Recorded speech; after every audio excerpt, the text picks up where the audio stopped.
Welcome to the Shatterproof Entrepreneur Podcast, where resilience meets strategy in the world of entrepreneurship. I'm your host, Scott, and today we're diving deep into the story of an extraordinary individual whose life is a testament to the power of perseverance, strategic foresight, and transformative leadership. Our guest, J.R. Spear, is not just an entrepreneur. He's a combat veteran who turned the harrowing experience of surviving a suicide bombing in Iraq into a fuel that powers his mission to empower business owners worldwide. J.R., welcome to the show. Hey, thanks for having me. That was an awesome intro. Hey man, you are awesome, so you deserve nothing less. Yeah, this is fun having you on the show. I get to ask the questions this time. Usually you're asking me questions. JR is coaching me on working up some live events so that Shatterproof Nation can have a place to go and get even more Shatterproof information. And so that's been great. But he gets to ask me questions. Now he's on the hot seat and I get to ask him. I'm excited. You've got a great history. I mean, you're still young compared to me for sure, and got a lot of stuff to do, but you've done a lot. Yeah. It's kind of hard to figure out where to start really, but right now you've got Creed Consulting, and then you also operate Business Leaders Network. Are those kind of your two main things right now? Yeah, within Creed Consulting, we have many different things that we do within there. So everything from business coaching, with helping people with events, and then also helping with just regular one-on-one type coaching and going through business principles and systems. And then we have our Done For You service where we build speakers, coaches, and authors their online program, everything from their video shoots to their automation to set up all the deliverables that they need to run their business. So depending on where someone's at and what they want to achieve, we have created the process for it all. And as an entrepreneur, you need to be diversified on a lot of different things because it's hard to turn away different people. But if you got the skill set, or if you're resourceful, you know how to help people, you want to be sure that you can serve them at a high level.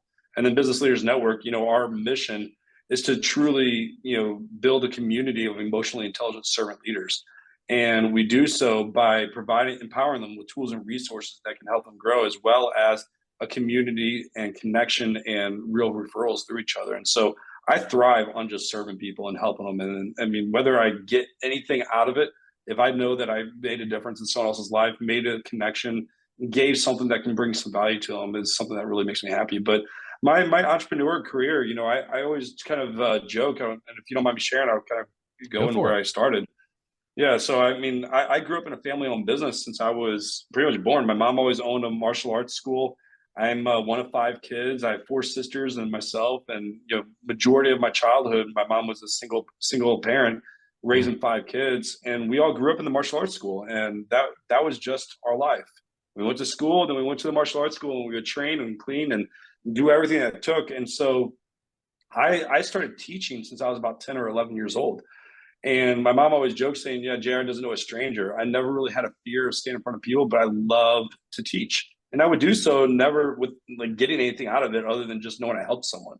Yep. And so that kind of that mentality instilled in me even today. I mean, I loved watching someone that had no confidence in how to stand up against someone being bullied or having a kick or a punch being thrown at their face, to now having the confidence to be able to stand up and be able to stay in that fight and be able to protect themselves. Always made me feel awesome. But throughout the time of grade school and in my martial arts, I've definitely excelled there and competed all over the country, and then went in the military right out of high school. And I joined the Navy in 2003. And even though I joined the Navy, I ended up spending my whole time with the Marine Corps as a religious program specialist. So I was security for the chaplain, and absolutely the best job and experience. I loved it.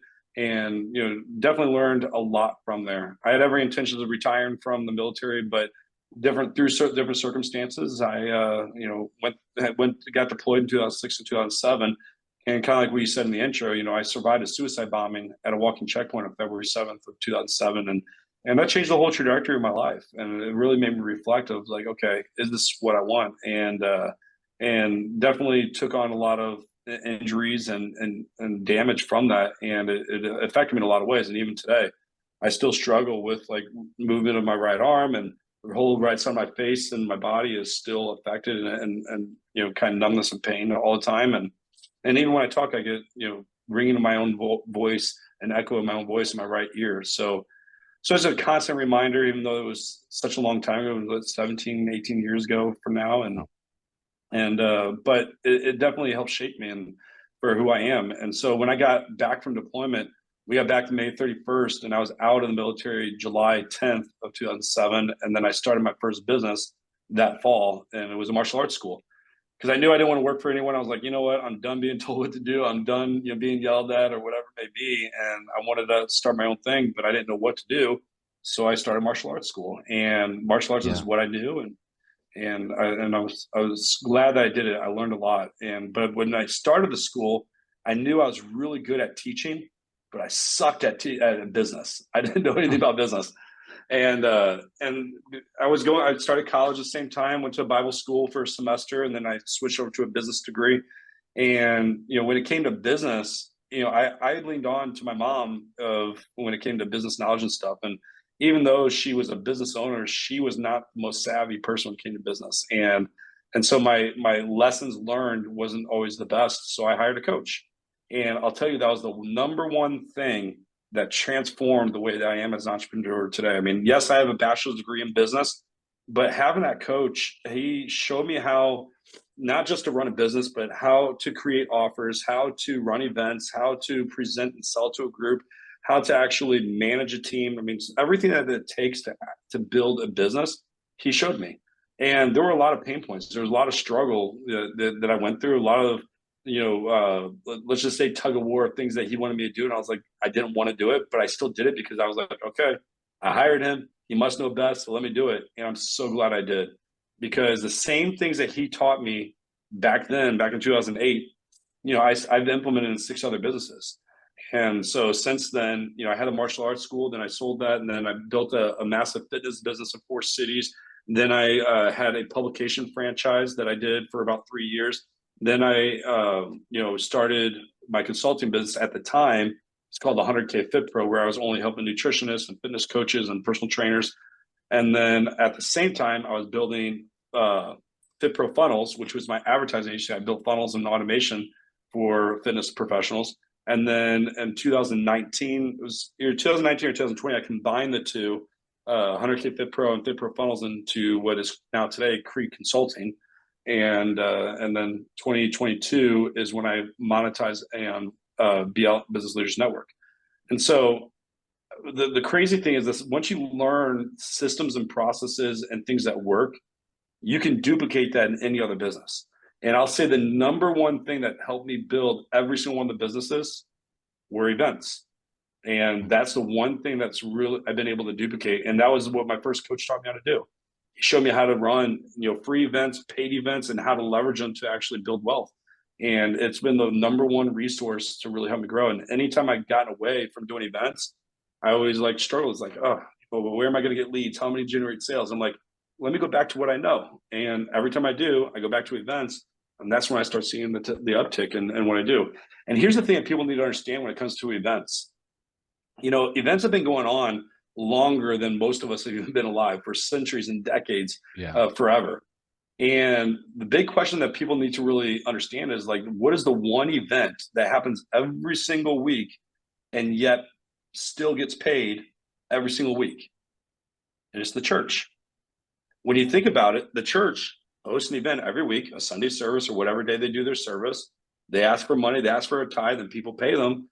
But it's still an event. It's still a gathering that brings people together, that delivers high value of information that can make an impact to help people, and they're getting paid to do so through the tithe. And so when you think about that model keeps increasing and getting better with the way they run the system and the process as the business. We can duplicate that into what we're doing today in any industry and still be able to generate wealth. Okay. That was a lot. That's you've done a lot in 20 years for sure. One of the things that you when we talk about your mom's experience, and I think it's really important to realize, is you can kind of survive through business, and hey, being a survivor in business is great. That pays the bills maybe and gets your kids out of the house. But JR and I want people to thrive in business, and you're not going to thrive without a coach, without systems and processes. And so, get your pen and paper out and take some notes, because the things JR is going to tell you if you implement them in your business, it will really make a difference. So as it's interesting also that the first business he did was something that he already knew how to do. He didn't know the business of it, but he knew how to teach martial arts. And that's a great place if you're listening and thinking about what business should I start?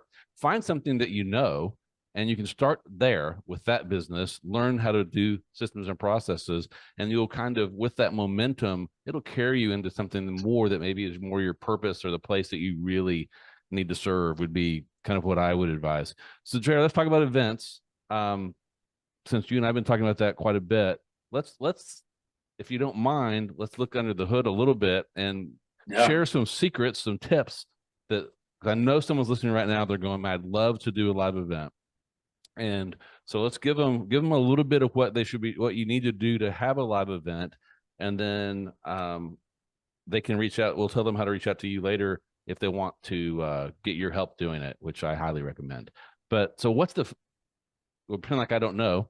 What's the first thing you do when you want to have a live event?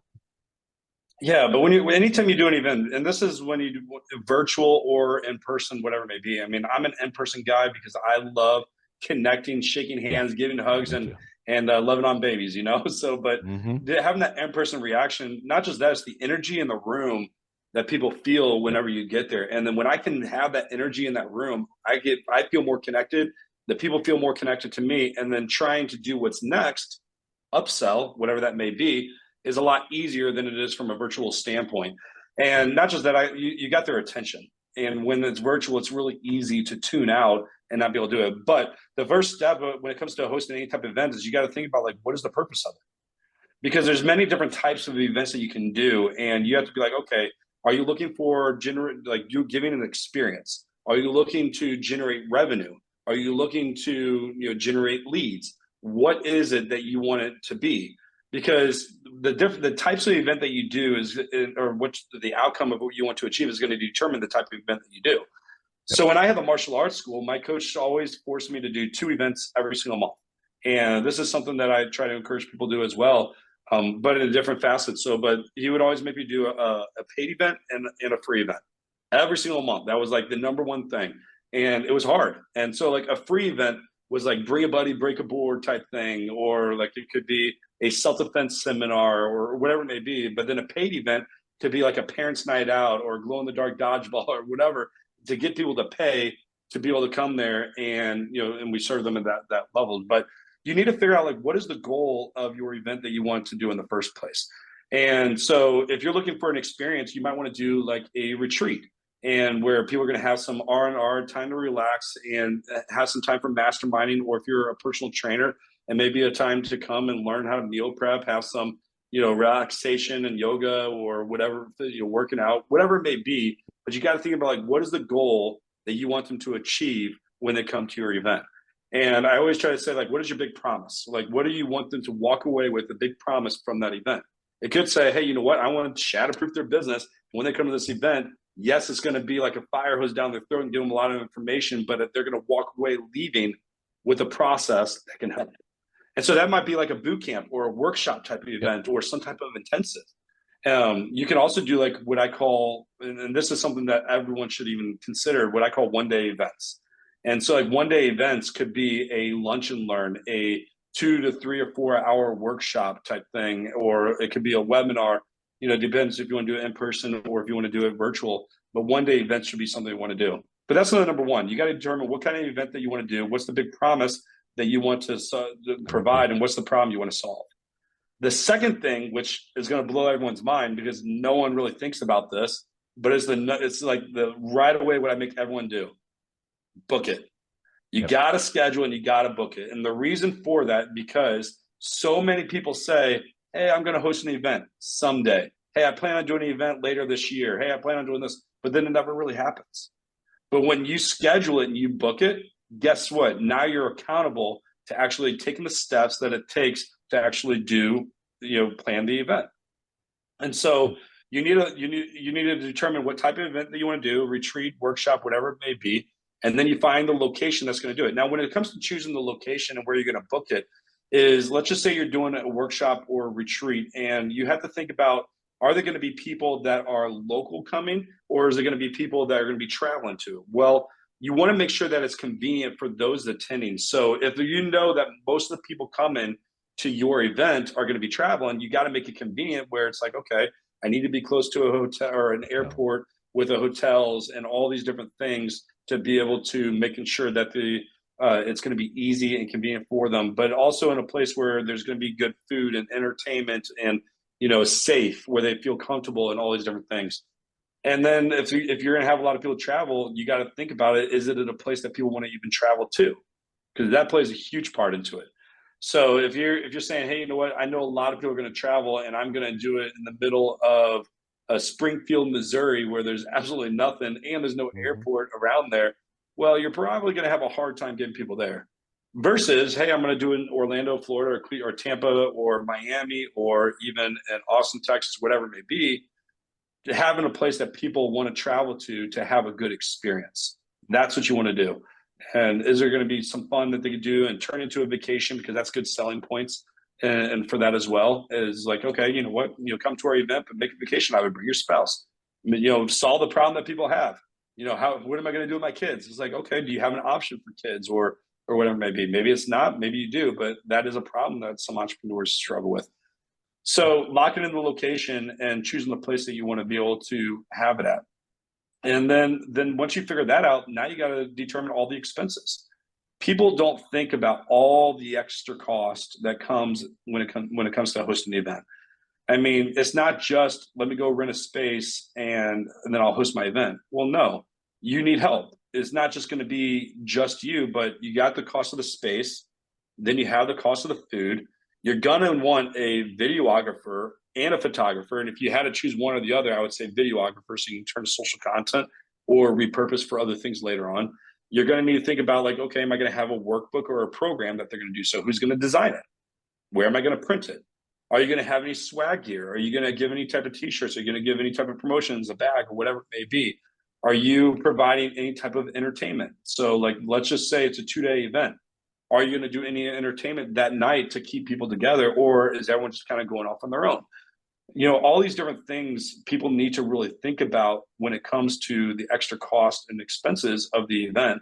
And then before you even create the offer, you got to know what is your total out-of-pocket cost. When you figure out your total out-of-pocket cost, now you start figuring out like, what can I charge for the event? Now, before you figure out the offers, I try to encourage people saying, hey, you know what? You can offset that cost from sponsorships. And depending on your audience and what you got, you can usually get the whole entire cost of your entire event paid for through sponsorships. Now, is it hard to do sometimes? Yeah, if you don't have a reputation, you don't really have a strong network or people that trust you and what you deliver, that can be hard. But there are a lot of people that want to sponsor and be part of their thing because that's marketing for them.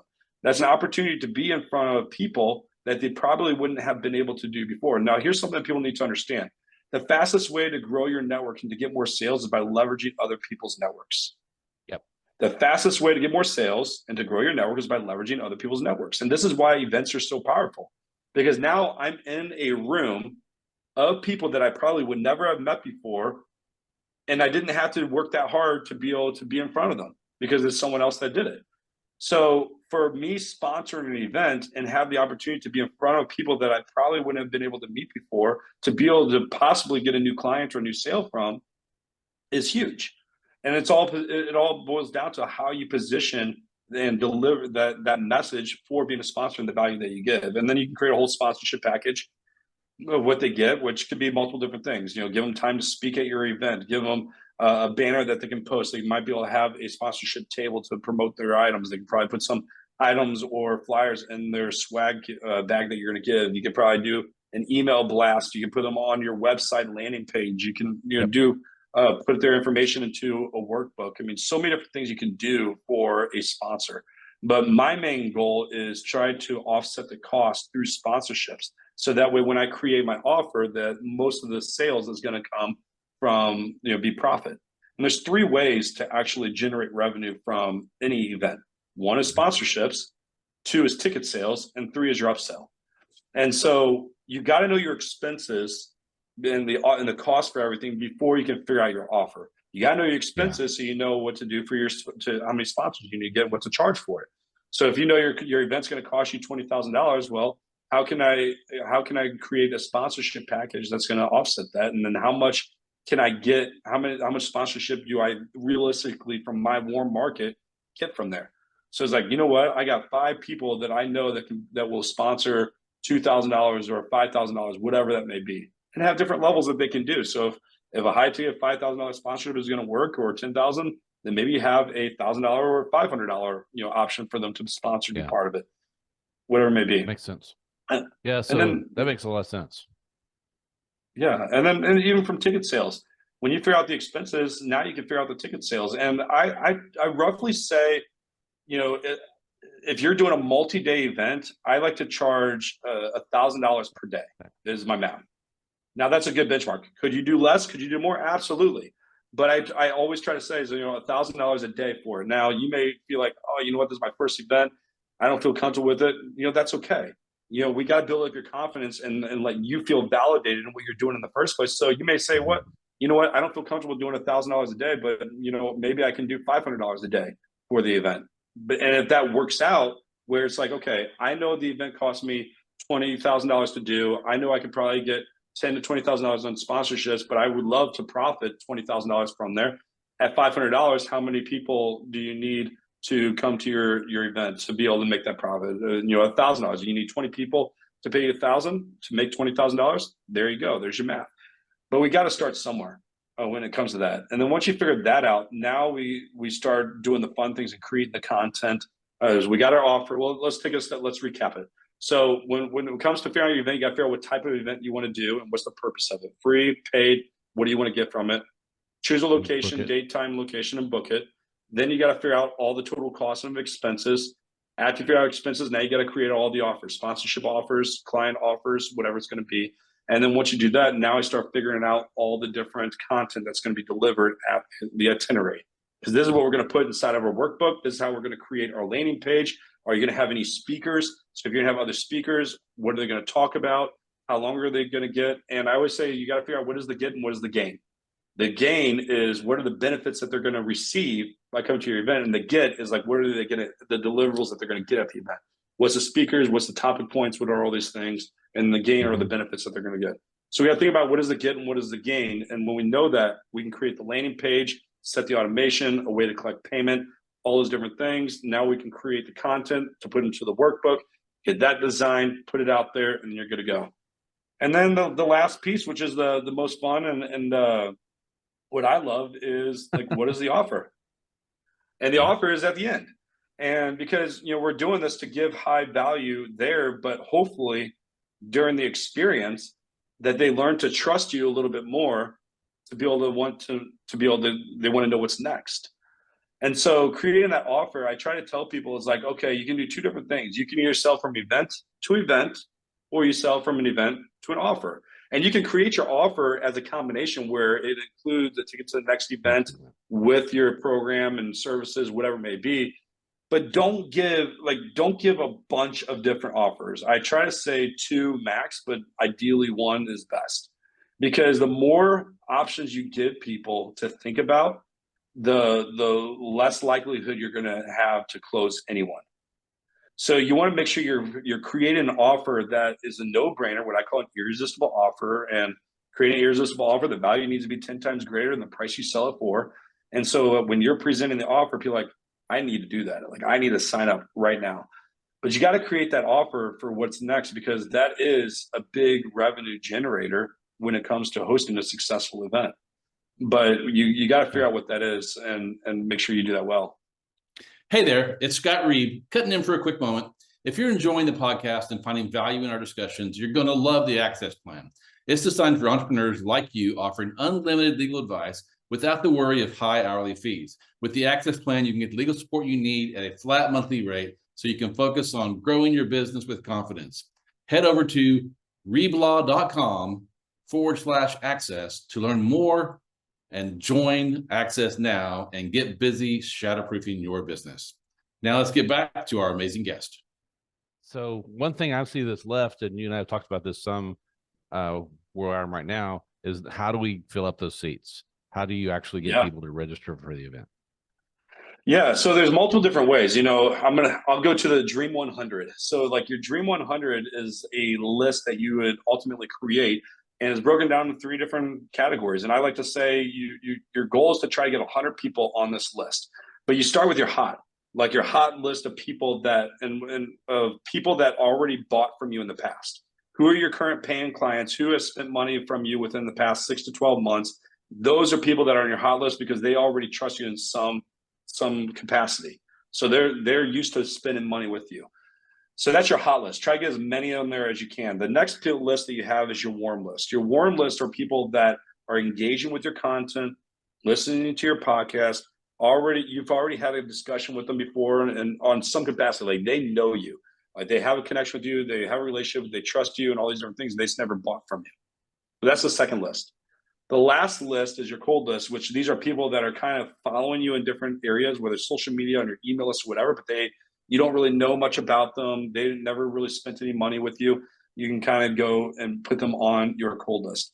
So a list is an ever-growing thing that you want to be able to do, that you're constantly staying active with, because the truth is, if you're not tracking where conversations are being had, then it's going to be really hard to generate more sales, because sometimes you need to have more than one conversation with someone to be able to get them there.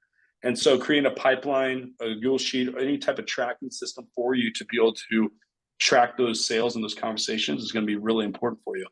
And so starting there is going to be the first step. And then the next step is like, okay, how do I keep adding to that list?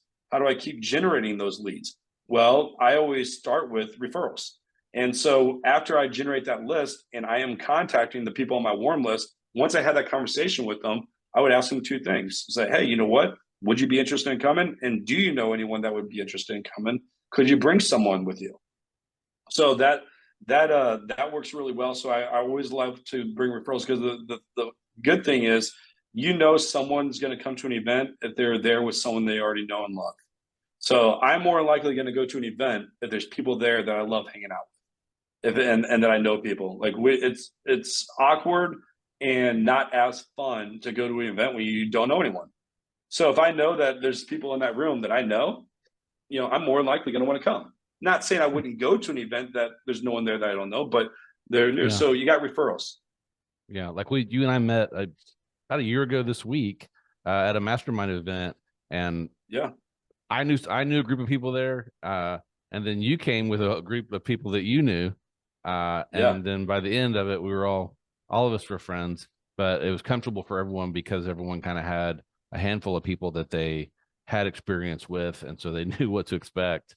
I agree. yeah. Walking into those rooms cold it can be beneficial, but it's definitely awkward, It's especially harder. in small events. Yeah, it's harder to feel. Well, first off, it's harder to get that warm connection, and trying to start that conversation. Like, okay, you're there to make new connections, but if you're trying to start off cold, it's a lot harder versus getting a conversation started from someone else that you already know is a lot easier. Yeah. So so referrals is a big piece, but then the next piece when it comes to generating new leads or seats is, you got this list, you're asking for referrals, is social media. And you have to talk about a lot. Like, people are not going to come to an event that they don't know about. And so doing one post and be like, well, I did a post once a week and no one clicked it or no one did it. It's like, hey, you know what? That's great. But that wasn't enough. Like, you got to be talking about your event every day, multiple times a day, where it's just like in people's faces. That's what's going to win the game. And so doing lives, doing other content, like thinking about the problems that you're solving is like, okay, I'm going to talk about shattered in the business. I'm going to talk about the legal stuff that we need to think about in contracting or whatever it may be. I would be in there and talking about one of these problems all the time, and then having your call to action. Hey guys, if this is something that resonates with you, I'm going to do a 2-day event talking about this on and whatever dates in July or August, whatever it's going to be in Dallas, and I would love for you guys to attend. Comment below me, and I'll send you more information. Yep. So having that call to action, doing a 2-step post, and being consistent with that every day, and whether that's you or someone on your team that's doing it for you, that is a really big piece for there. Another piece, so that's another way that I use it, Phil. Another thing that works really well for me is, again, it goes back to what I said, is what is the purpose of your event? If the purpose of your event is to really grow your coaching program or fill another event or whatever it may be, let's just say for you, it's your coaching business.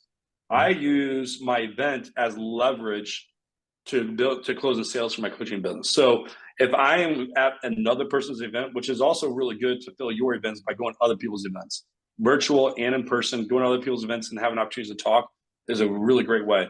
But if I'm talking to someone about my coaching program, about what I do, and I say, hey, you know what? If you sign up for BLN right now, I will give you a free ticket to my next event. That works every single time because now I'm building urgency. Like we did a BLN mixer in a new area this past week, and we had like 42 people registered to come. And I signed up. We have 42 registered. We had 25 people show up, and we closed 7 new members. And I told everyone, I said, hey, if you guys sign up tonight, I'm gonna give you a free ticket to our sales mastery, which is a $2,500 ticket happening this May in Tyson's Corner, which is right up the street Yeah. from where it's at. So for me, we're doing our Lead with Impact, which is the first part of the Shutterproof process in August, and then the next event. So in my sales pitch, I would say if you sign up for the Shutterproof Room, which is our mastermind, then you'll get a free ticket to the next event. 1,000%. Yeah, You can add that in I love there. it. Here's the other thing too is you can host your own mixers and like networking opportunities like we do with BLN in your area leading up to your event. Like if it's going to be in August, you still have May, June, and July to 3 different mixers that you can do. And at those mixers, let's just say you're doing it for BLN. Hey, if you sign up with BLN tonight, or if you do whatever, if you're doing it for Shadowproof, coming to the mixer, then let's just say you have a low ticket coaching thing to lead into your high ticket. Sign up for a low ticket for our Shadowproof at $500 or group coaching $200, whatever you're selling it for, 1,000, and then you get a free ticket to our next event. Because here's the thing too, they can sign up that night, but if they cancel, part of my guarantee is that you lose your ticket to the event. So if they're paying a monthly reoccurring thing, I already know I made more than what their ticket price is to the event. Yeah, and that's now we're kind of tapping into another one of JR's expertise areas, and that's what I would call low ticket groups. Yeah, which like he told you all, he already started one in 2022, and he's killing it in that group with his partner. He's really good at that. So we might need to have him come back sometime, and we can walk you guys through how the ins and outs of starting your own group, because it's something that I'm going to be doing, and I've seen him do and help a lot of people do. So, man, JR, that's been awesome. That's a master class on how to do an event. What would be the best way, just so I don't forget, for people to reach out to you and get in connection with you if they wanted you to help them with the events or any of the stuff you do? Yeah. So the best way, honestly, just go to our website, the blncommunity.com. There's BLN community, and click on guest pass. And once they get inside there and they click on guest pass, they'll be in our system and they can come join one of our virtual calls for free. And I'm usually on at least 1 or 2 of our calls per week. And that's going to be the best way to tap in to me as well as our network and get to know some people. And then if it makes sense for them, then they can jump in and inquire about membership. But go to blncommunity.com, click on guest pass, and then come join us on one of our calls, and I'll love to have a conversation to learn more about them. Yeah. And you've already mentioned a little bit earlier in our conversation about faith, and that you were actually protecting the chaplains in the military. Kind of as we start to wrap up, kind of explain to the audience how your faith has affected your business journey. Yeah, well, first off, we're supposed to give all glory to God on everything that we do, and take every thought captive, but keep Him fully present in what we do. And whenever I feel like I'm doing it on my own, is when I feel like things are going slower. We always say we can go, we can get really far. What's the saying? We can go far alone, or fast alone, or whatever like that. But yeah, far with. Far with, or whatever like that. But the reality is, I looked at that with my faith and my relationship with Christ. If it wasn't for Christ, I wouldn't have where I'm at. And there's one verse in the Bible, and I forget which quote it is, but it pretty much says there's only one thing that God tells us that we can test Him on, and that's our finances.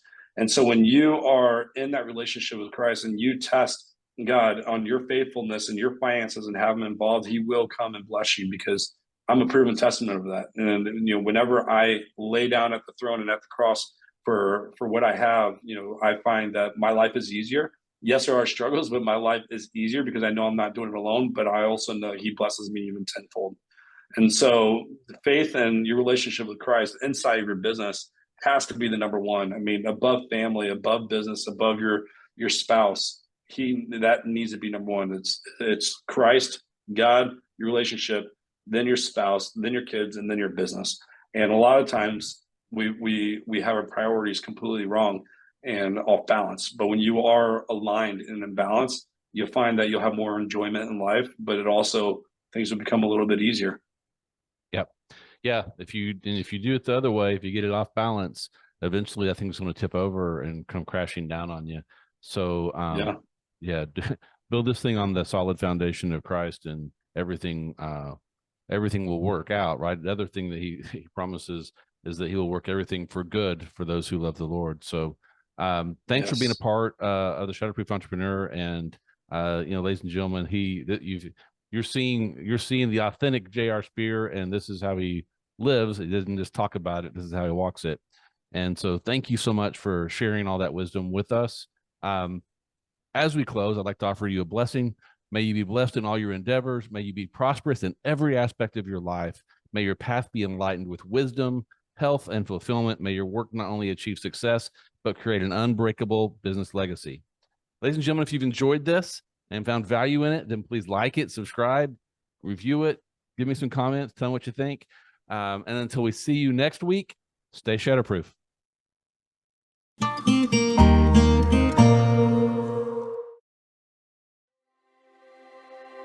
This podcast is for informational purposes only and should not be taken as professional advice. While I'm your host, Scott Reed, and a lawyer, I'm not your lawyer, and this podcast does not establish an attorney-client relationship.